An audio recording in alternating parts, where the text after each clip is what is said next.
أعوذ بالله من الشيطان الرجيم يا أيها الذين آمنوا اتقوا الله حق تقاته ولا تموتن إلا وأنتم مسلمون واعتصموا بحبل الله جميعا ولا تفرقوا واذكروا نعمة الله عليكم إذ كنتم أعداء فألف بين قلوبكم فأصبحتم بنعمته إخوانا وكنتم على شفا حفرة من النار فأنقذكم منها كذلك يبين الله لكم آياته لعلكم تهتدون ولتكن منكم أمة يدعون إلى الخير ويأمرون بالمعروف وينهون عن المنكر وأولئك هم المفلحون ولا تكونوا كالذين تفرقوا واختلفوا من بعد ما جاءهم البينات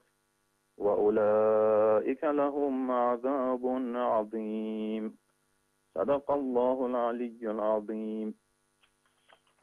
با عرض سلام و ادب خدمت مخاطبین، بینندگان و شنوندگان برنامه تضاد دلیل بطلان و آرزوی بهترین ها و بالاترین توفیقات برای همه برادران دینی از شیعه و سنی و عرض سلام و ادب خدمت مسئولین شبکه کلمه و تشکر از این فرصتی که به این بنده حقیر داده شده که نظراتش رو با بینندگان و شنوندگان برنامه در میون بذاره. حمد و سپاس میگم خداوند رو و از خداوند میخوام که انشالله توفیقی بدند از این فرصتی که به دستم اومده بهتری استفاده رو ببرم و برکت عطا کنند که انشالله بهترین فکرها و ایده ها و راه درست نصیب همه ما مسلمین جهان بشه انشالله. برنامه امروز با مقدمه شروع میکنم، همون مقدمه‌ای که دفعه پیشم بوده و اون این که منظورم از ارائه این برنامه ها تحقیر و توهین هیچ عقیده فرقه یا مذهبی نیست. منظور ادعای کمالات و هدایت دیگران نیست. ادعا ندارم که صاحب کمالاتم و میخوام دیگران رو هدایت بکنم، فقط دارم انتقال اطلاعات، تبادل برداشت‌ها و همفکری میکنم با بینندگان برنامه‌ام و امیدوارم که مثمر ثمر بیفته، مفید فایده باشه. منظور اصلی حقیقتا نزدیکی فرق و مذاهب اسلامی از طریق توجه به منابع قابل وثوق و رفع تضادهاست انشالله. امیدواریم که خدا برکت عطا کنند و بر توفیقاتشون بر همگی ما بیفزایند که انشالله بتونیم به راه درست و راه متحد برسیم انشالله. و اما موضوع برنامه امروز عمل به احتیاط. همونجور که قبلا هم در مقدمات برنامه‌های پیش عرض کردم خدمتتون، منظورم سخنرانی کردن و اطاله کلام نیست. سعی میکنم مطالب صریح، روشن، کاملا متوجه هدف باشه و اطاله کلام نداشته باشه، توش سخنرانی نکنم و در این حال همونجور که قبلا هم عرض کردم در انتخاب موضوعات برنامه هیچ گونه اولویت و ترتیبی رو قائل نیستم. هر موضوعی رو که به ذهنم برسه فکر بکنم که مفید باشه همون رو انتخاب میکنم، روش مقداری کار میکنم و اون رو خدمت شما ارائه میدم که امیدوارم که انشاءالله مطالب به درد بخور، صریح و منطقی باشه و کمک بکنه با امید خدا. برنامه امروز که سومین برنامه تضاد دلیل بطلان هست، عمل به احتیاط هست.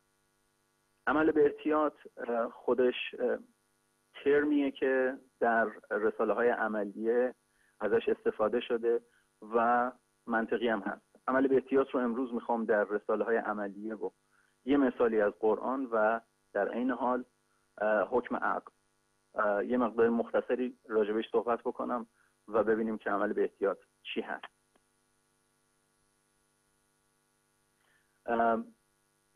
در رساله های عملیه، رساله‌ای که من استفاده کردم که مطالب رو براتون نشون بدم توضیح المسائل مراجع هست که در اختیارم بوده و از همین استفاده کردم.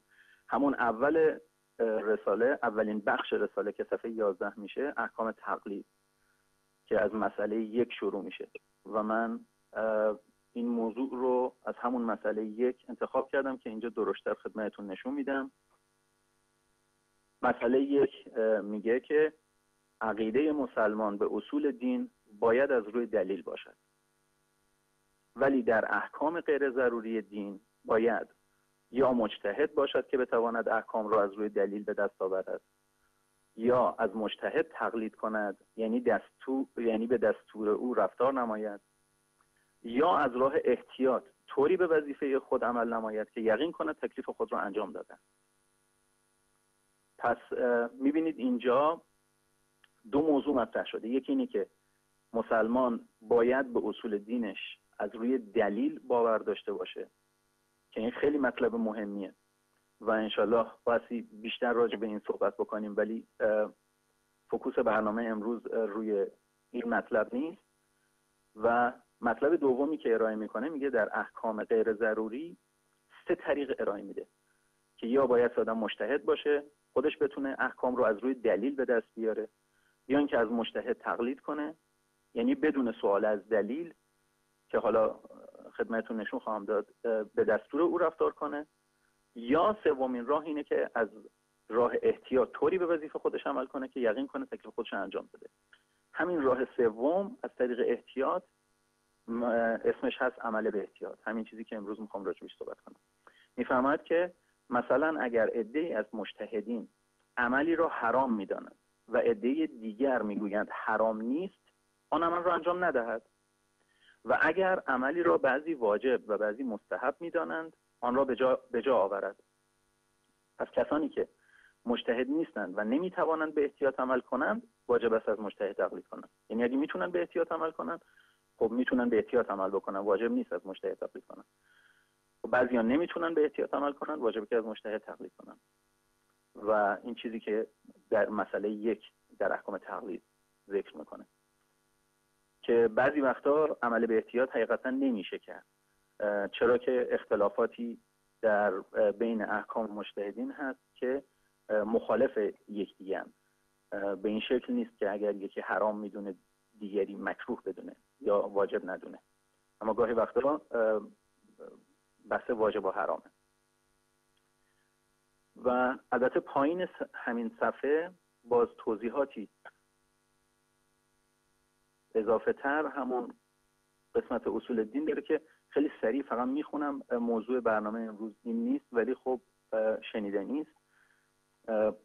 همون اول مطلب که میفهمد که عقیده مسلمان به اصول دین باید از روی دلیل باشد، شماره 1 این زیرنویسش که آرای مراجع مختلف رو گفته، مثلا آقایان گلپایگانی و صافی گفتند که عقیده مسلمان به اصول دین باید از روی دلیل باشد و نمیتواند در اصول دین تقلید نماید، یعنی بدون دلیل گفته کسی را قبول کند، ولی اگر از گفته غیر به عقاید دینی یقین پیدا کند در حکم به مسلمان بودن او کافی.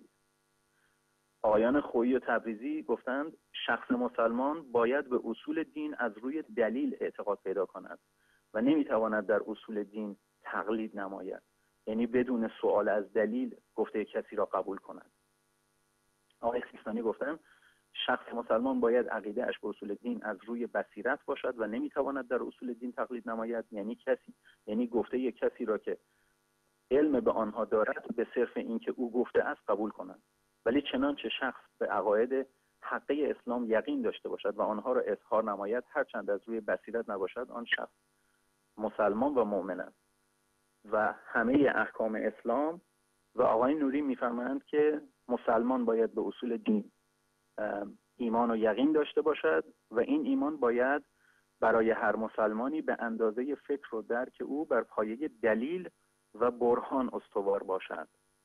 خب میبینید که اکثر یا همگی مراجع اتفاق نظر دارند که اصول دین باید از روی دلیل باشه و نباید به صورت تقلیدی باشه، که این خودش بحث خیلی مهمیه. من نمیخوام امروز راجع به اون زیاد صحبت بکنم، بحث ما راجع به عمل به احتیاطه، اما حقیقتا حیفم میاد که دو نکته رو خیلی سریع اشاره نکنیم. یکی اینه که خب اکثر برادران و خواهرانی که من باهاشون برخورد کردم و دیدم واقعا نمیتونم بگم که اصول دین رو از روی تحقیق به دست آوردن. خیلی از مسلمین میبینیم که اصول دینشون رو از روی تحقیق به دست نیاوردن. و مطلب دیگه این که خب حقیقتا خود به دست آوردن دلایل کافی برای یقین به اصول دین به اندازه شاید فروع دین مشکل باشه یا حتی مشکل تر، که حالا انشالله باید راجع بهش صحبت کرد. اما بحث امروز ما، برگردم دوباره به همون مسئله یک، بحث امروز عمل به احتیاطه که میفهمد که یا از روی احتیاط طوری به وظیفه خود عمل نماید که یقین کند تکلیف خود را انجام داده است. مثلا اگر عده‌ای از مجتهدین عمل را حرام میدانند و عده دیگر میگویند حرام نیست، آن عمل را انجام ندهد، و اگر عملی را بعضی واجب و بعضی مستحب میدانند آن را به جا آورد. پس کسانی که مجتهد نیستند و نمیتوانند به احتیاط عمل کنند، واجب است از مجتهد تقلید نمایند. اون شماره 3 که گفته یعنی به دستور او رفتار نمایند یا از مجتهد تقلید کنند، اون 3 مربوط میشه به حکم آقای خویی که گفتند بدون سوال از دلیل. یعنی وقتی میخواد از مجتهد تقلید کنه نیازی نیست سوال بکنه که دلیلش چیه، فقط میتونه به دستور او عمل بکنه. خب این بود در رساله های عملی عمل به احتیاط. در قرآن هم حالا داستانایی هست. من یه داستانی رو از حضرت ابراهیم سوره انعام انتخاب کردم که آخرش یه جوری احتیاط رو نشون میده. این موقعیه که بین حضرت ابراهیم و پدرشون بحث بوده راجع به نحوه عبادت اونها و حضرت ابراهیم توجهشون به ستاره و بعد ماه و بعد خورشید جلب شد و بعد نهایتا گفتن که من افول کنندگان رو دوست ندارم. نمیخوام کل آیات رو بخونم. دو آیه آخر که اونجا قوم حضرت ابراهیم با او محاجه میکنند که میفرماید و حاجه قومه قال اتحاجونی فی الله وقد هدان ولا اخاف ما تشركون به الا ان یشاء ربی شیئا وسع ربی کل شیء علما افلا تتذکرون که سوره انعام آیه 80. و آیه آخر اینجاست که میفرماید که و کیف اخاف ما اشرکتم ولا تخافون انکم اشرکتم بالله ما لم ينزل به علیکم سلطانا فای الفریقین احق بالامن ان کنتم تعلمون. این آیه آخر که من اینجا ترجمه هاش رو هم از آقای الهی قمشه‌ای و آقای فولادمند آوردم.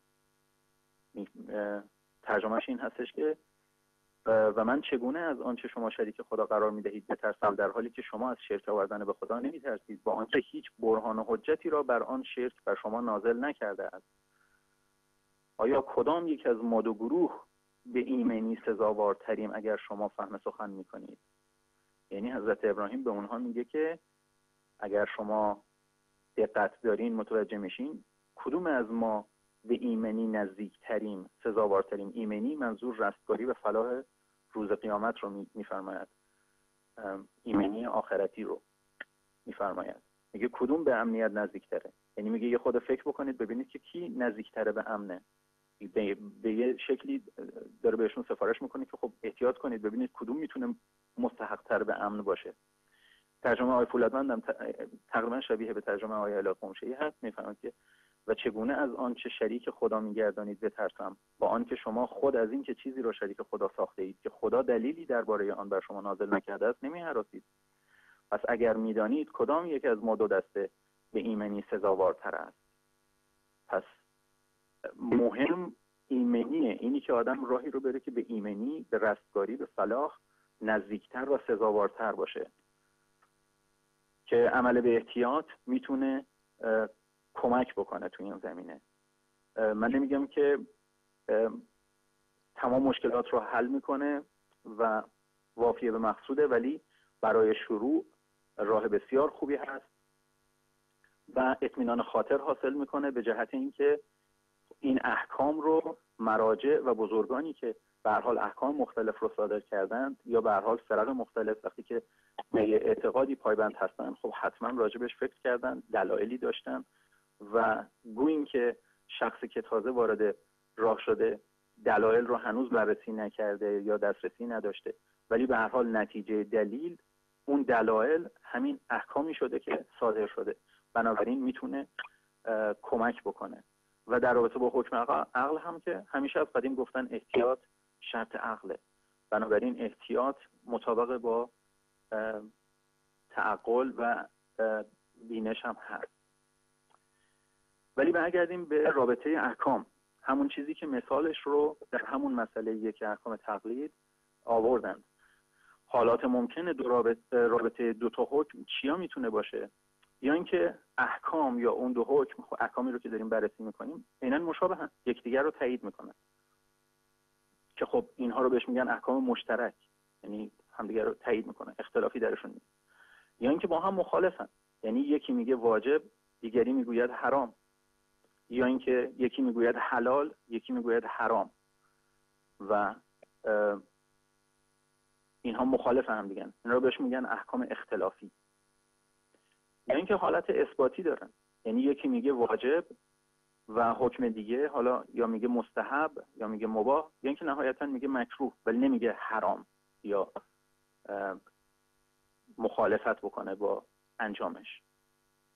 و یا اینکه حالت انکاری سلبی دارن، یعنی میگوید یکی میگه حرامه و دیگری میگوید مکروه، مباح یا نهایتا مستحب، نمیگه واجبه.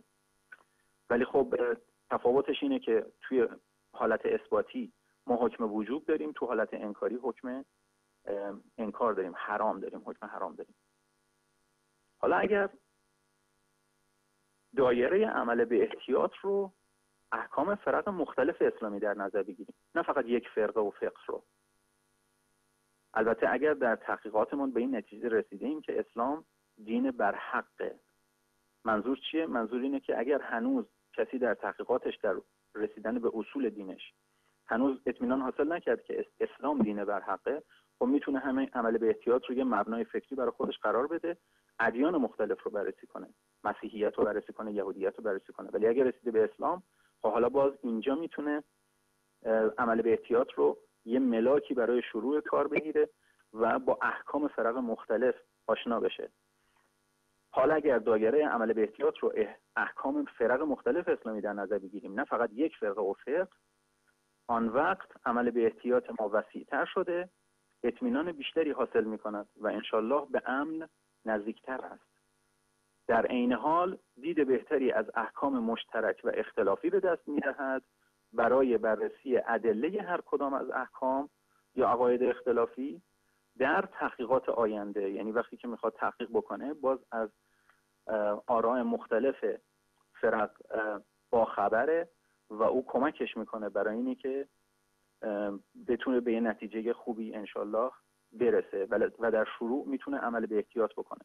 و این عمل به احتیاط یه مقداری کمک میکنه در بعضی از مواقع برای اطمینان خاطر و سهولت در گذاشتن کنار تعصبات و میتونه راه خوبی باشه. من خودم تجربه خوبی از بررسی احکام اختلافی و احکام مشترک داشتم و همین جهت این رو به بیننده ها و شنونده ها سفارش میکنم. مثال هایی رو که چند تا مثال رو که از جهات مختلف آوردم برای اینی که موضوع یه مقداری بهتر جا بیفته برای بیننده ها و شنونده ها، اینها هستند: یگانگی خداوند، وحدانیت قرآن. اینا احکام مشترک هستند. هیچ کدوم از فرق اسلامی نگفتن که خدا دو تاست. همه به یگانگی خدا، در یگانگی خداوند اتحاد نظر دارن. همه در وحدانیت قرآن، اینی که قرآن یک دونه است، قرآن دیگه ای نیست. تقریبا قریب به اتفاق و مشترک هستند. این حکم اشتراکی هست. و این که بعضی از اخباریون چیزهایی گفتن راجع به وجود قرآن دیگه، ولی خب هم غلبه ندارن به عالم اسلام، یعنی فکرشون، ایدهشون غلبه ای نداره. همینی که خودشون خیلی اظهار نمیکنن و همین که قرآنی که امروز در دست مسلمین هست یک قرآن بیشتر نیست. و اینها خودش احکام مشترک پایه و زمینه بسیار خوبی هستند برای اینی که انشاءالله مسلمین هم حول یک نقطه و روی یک زیر ساخت انشاءالله بنا بکنن اعتقاداتشون رو و شاید انشاءالله به وحدت برسن. مثل رکعات نماز، کلیات روزه، باز احکام مشترک است. تمام فرق اسلامی معتقدن که نماز صبح 2 رکعته، نماز ظهر 4 رکعته، هیچکس اختلاف نکرده. یا اینکه روزه رو بایستی در ماه مبارک رمضان گرفت و شکل روزه از صبح شروع میشه تا شب، همه اشتراک نظر دارن، احکام اشتراکی هستن. فهم آیات قرآن، اکثر مسلمین معتقدن که آیات قرآن قابل فهم هست، همه مردم میفهمن. به هر حال آیات مشکل هم وجود داره، اما فهم آیات قرآن از عهده خواننده ها برمیاد، از عهده مردم برمیاد و این نیستش که قرآن قابل فهم نیست. گویی که عده‌ای از اخباریون باز این رو زیر سوال بردند، ولی خب اونجا دچار تضاد خواهند شد. خیلی وقتا خودشون هم در استدلالاتشون تمسک به بعضی از آیات پیدا میکنن، یعنی نهایتا استفاده میبرن از آیات. ولی به هر حال این رو حالا چه جزء احکام یا عقاید مشترک بگیریم یا اختلافی، دوست داشتم که این رو هم به عنوان مثال بیارم. نذر برای رضای غیر خداوند، تمام باز این جزء احکام مشترک هست. همه فرق مختلف معتقدن که نذر برای رضای غیر خدا غلطه. حتی عمده قریب به اتفاق علمای شیعه هم معتقدن که نذر باید برای رضای خدا باشه و حتی در صیغه نذر گفتن اصلی ترین شاید قسمت صیغه نذر گفتن رضای خدا و علی الله، این تیکه رو باید حتما بگن. قریب به اتفاق مراجع شیعه هم اعتقاد دارن، سنی هم اعتقاد دارن، بنابراین این هم باز جزء احکام مشترک هست که نذر برای رضای غیر خدا درست نیست. مثال دیگه ای که آوردم ذکر رکعات سوم و چهارم نمازه. در رکعت سوم و چهارم فقهای سنی معتقدن که بایستی حمد خوند و مراجع شیعه، فقهای شیعه معتقدن که قریب به اتفاقشون میگن که یا میشه سوره حمد رو خوند و یا تسبیحات اربعه رو، که برای من جالبه که اکثر برادران و خواهران دینیم از تشیع رو که هر وقت باشون صحبت کردم، خیلی هاشون این حکم رو نشنیدن، در صورت که اگه رساله های عملیه رو باز بکنن میبینن که فقهای شیعه معتقدن که در رکعات سوم و چهارم نماز هم میشه حمد خوند، هم میشه تسبیحات اربعه خوند. خب پس بنابراین میبینید که خیلی از فرق اسلامی، تقریبا اکثرشون معتقدن که بایستی حمد خوند و نمیشه تسبیحات خوند و بسیاری از فقهای شیعه معتقدن که هم میشه حمد خوند هم میشه تسبیحات اربعه خوند. پس بنابراین اگه بخوایم عمل به احتیاط بکنیم، درست اینه که سوره حمد رو بخونیم در رکعات سوم و چهارم.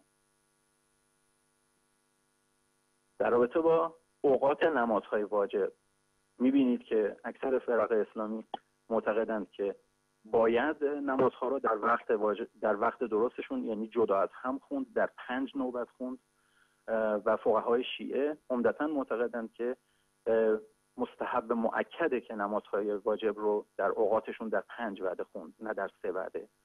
و خب اگر کسی بخواد عمل به احتیاط بکنه، منطقی به نظر میاد که نمازها رو در 5 وعده بخونه، نه در 3 وعده، به جهت اینی که خیلی اون رو به صورت وجوب بهش معتقدن که بایستی در 5 وعده خوند و فقهای شیعه هم مستحب مؤکد میدونن که بایستی در 5 وعده خوند.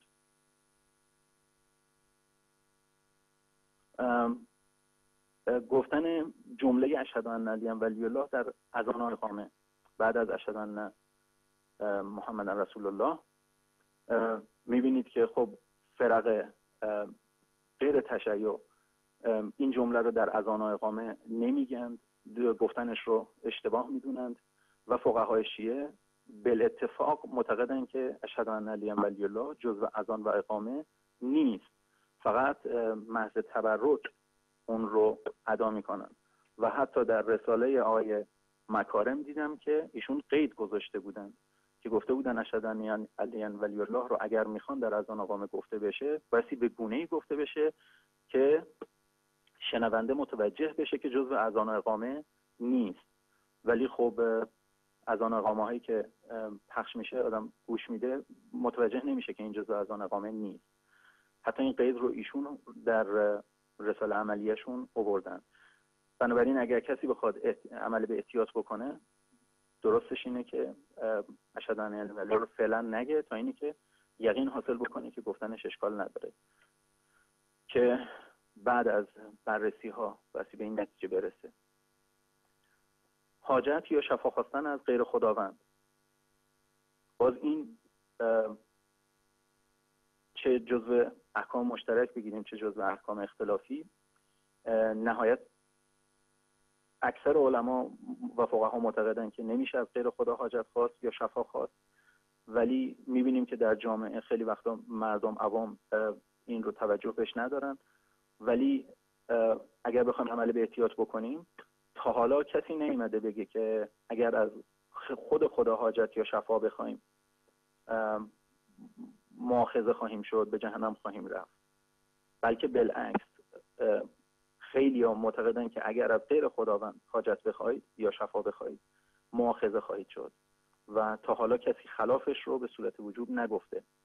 و این اگر کسی بخواد عمل به احتیاط بکنه بایستی از خود خداوند حاجت و شفا بخواد و به تحقیقاتش ادامه بده، ببینه که آیا جواز داده شده برای اینی که از غیر خداوند حاجت و شفا بخواد دادن یا نه. توسل و واسطه کردن همینطور. من تا حالا نشنیدم هیچ فرقه‌ای بگه که اگر بدون واسطه و بدون توسل به یه واسطی مستقیم از خود خدا توجه به خود خداوند بکنی و از خود خدا چیزی رو بخوای، اشتباه کردی و مؤاخذه خواهی شد و حرام این کار. هیچکی تا حالا این حرف رو نزده. ولی بسیاری از فرق هستن که معتقدن که نمیشه اصلا واسطه تراشی و توسل به کسی کرد و از مستقیم توجه به خود خداوند کرد. البته در رابطه با هر کدوم از این آیتم های آخر که الان خوندم میشه گفتگو کرد، بحث کرد، آیات آورد، ولی بحث ما الان راجع به مثال ها نیست. فقط دارم مثال میزنم برای اینکه موضوع بهتر جا بیفته و نهایتا توجه مردم رو جلب بکنم به این احکام اختلافی. مثال آخر شفاعت، راهی برای رستگاری. اینی که بعضی ها معتقدن که از راه شفاعت رستگار خواهند شد و حتی خیلی ها میگن که راهی غیر از این وجود نداره. تو مراسم مرحوم پدرم خاطرم میاد که این مداحی آمده بود و میگفتش که اصلا راه دیگه ای وجود نداره، تنها راه رستگاری شفاعت هست. و اینی که امیدشون رو اگر که کسی امیدش رو به شفاعت به گونه‌ای ببنده که بهش جسارت گناه کردن رو بده که نهایتا خب یه نفر شفیعش میشه و گناه ها زیاد نقشی بازی نمی کنند، این دور از احتیاطه. به جهت اینی که اگر احیانا اشتباه بکنه، میبینیم که خب کسانی هستند اعتقادی هست که شفاعت رو به عنوان راه قابل اطمینان برای رستگاری نمیدونن و معتقدند که باید عمل صالح و ایمان کمک آدم بکنه در آخرت. ولی اگر کسانی هستن که اون رو میدونن، اگه کسی بخواد عمل به احتیاط بکنه، بهترینه که توجهش رو به ایمان و عمل صالح بکنه. در این حال اگر بود شفاعتی، خب ممکنه شامل حالش هم بشه، منعی پیدا نمیکنه که شامل حالش نشه. اگه شفاعت هم نبود که باز نهایتا این آدم رستگار شده به خاطر اینکه عمل صالح و ایمان رو پیش کشیده، که خود این باز بحث مفصل و مهمیه که امیدوارم انشالله فرصت‌های پیش بیاد که بتونیم راجبش بحث. در انتها دوست دارم که توجه بینندگان و شنوندگان عزیز رو به چند نکته جلب کنم و نهایتاً بحث رو جمع کنم. امیدوارم که این بحث براشون مورد استفاده قرار گرفته. نکته اول این که بعضی از مثال‌هایی که ذکر شدند، مثال‌هایی رو که بیان کردم خدمتتون، جزء غیر ضروریات دین نیستند و به همین جهت در اصطلاح‌های عملیه بخشی برای اونها باز نشده. یعنی مثلا احکامی برای توسل یا شفاعت، احکام یعنی بخشی به عنوان احکام توسل نداریم، احکام شفاعت نداریم.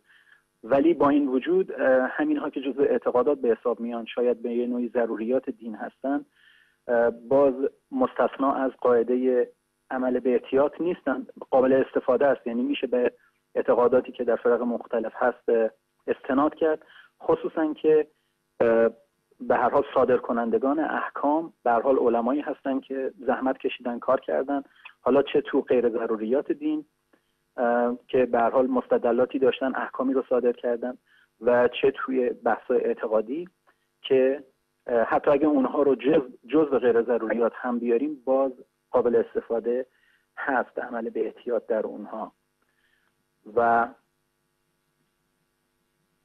در این حال غیر از این مثال هایی رو که خدمتتون عرض کردم، موارد فوق‌العاده بیشتری رو شما بینندگان و شنوندگان عزیز در بحث‌های اعتقادی و احکامی میتونید پیدا بکنید که نهایتاً شامل عمل به احتیاط میشن و میتونید از این قاعده استفاده ببرید برای اینی که انشالله پشتوانه‌ای باشه برای تحقیقاتتون و دونستن احکام مختلف، خصوصاً اینکه از نوع احکام مشترک هستن یا از احکام اختلافی هستن یا چه نوع احکام هستن، چجوری همدیگه رو پشتوانی میکنن، میتونید استفاده ببرید. نکته بعدی این که عمل به احتیاط نباید منجر به سخت کردن دین خدا بشه.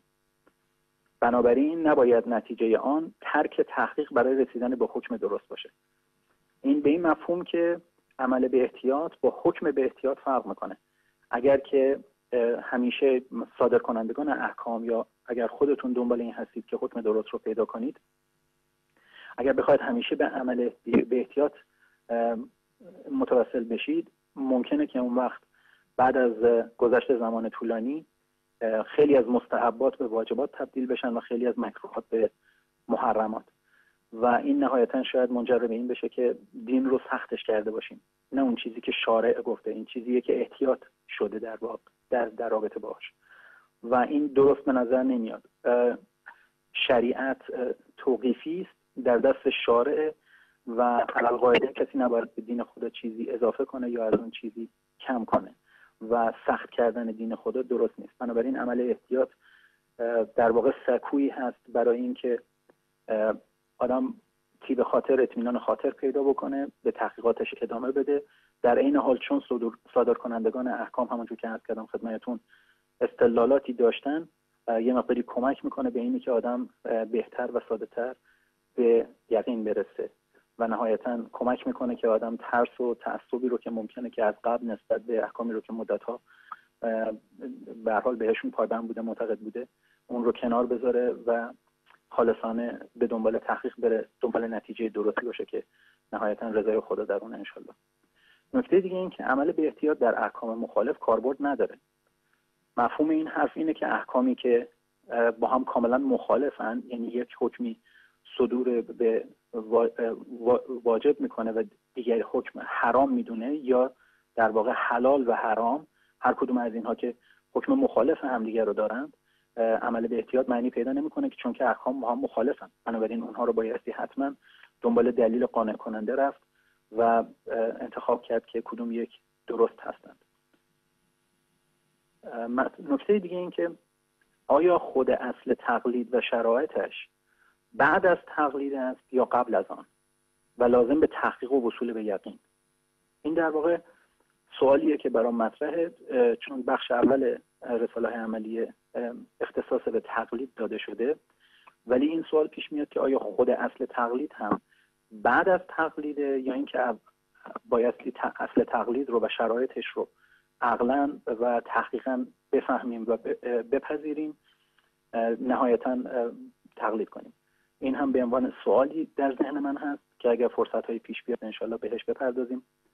و نکته آخر این که قرآن در گفتگوهای جهنمیان نشان می‌دهد که پیروی بی‌دلیل از بزرگان و پدران می‌تواند منجر به فلاح و رستگاری نشود، و این باز خودش بحث جذاب و